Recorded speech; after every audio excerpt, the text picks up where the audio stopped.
ہم جب خلق کا فعل دیکھتے ہیں تو خالق تک بھی لازمی پہنچتے ہیں، اور ساتھ میں جو خلق کے اندر صفات متعین ہوتی ہیں وہ بھی لازمی طور پہ خالق میں موجود ہونی چاہیے۔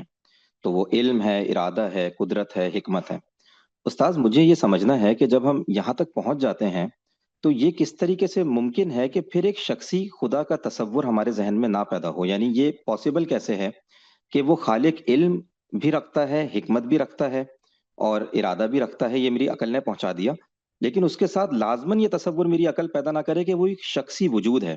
یہ کیسے پاسبل ہو سکتا ہے؟ اس کو ذرا واضح کر دیں استاذ۔ میں نے یہ کبھی کہا بھی نہیں۔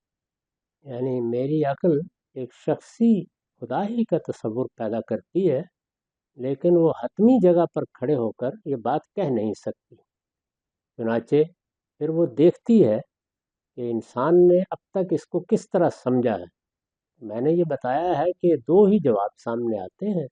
ایک وہ جواب ہے جو الحاد نے دیا ہے۔ الحاد کا جواب اصل میں فلسفے اور تصوف کا جواب ہے۔ فلسفہ اور تصوف ذات باری کے بارے میں جو تفصیلات بیان کرتی ہیں، وہ اگر آپ دیکھ لیں ایک نظر ڈال کر تو یہ معلوم ہو جاتا ہے کہ اس میں اس طرح کی شخصیت کا تصور کرنا ایک مشکل کام ہو جاتا ہے۔ اہل تصوف البتہ اس شخصیت کو خود اس عالم میں امتداد کے ساتھ دکھانے کی صحیح کرتے ہیں۔ تو یہ صحیح علم و عقل کے جو ذرائع ہمیں میسر ہیں انہی کی روشنی میں کی جاتی ہے۔ اس سے خود یہ معلوم ہوتا ہے کہ انسان یہ تصور کسی حد تک کر سکتا ہے۔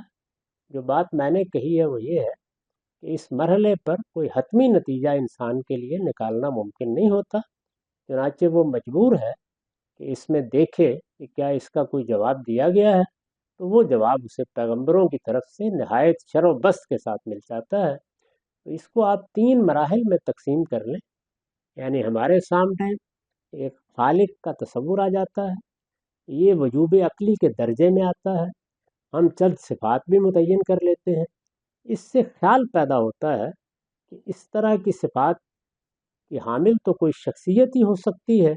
چنانچہ اب جی ہم سرگرداں ہوتے ہیں، اس کا جواب مانگنا چاہتے ہیں، لیکن آپ دیکھ لیجئے کہ جن لوگوں نے عقل سے اس کو سمجھا ہے وہ شخصی خدا تک نہیں پہنچتے، بلکہ ہمارے سامنے کسی روح جہاں کا یا کسی قاعدے کا یا کسی قانون کا یا ایک عالمی سطح پر کار فرما کلیت کا سا تصور پیش کرتے ہیں۔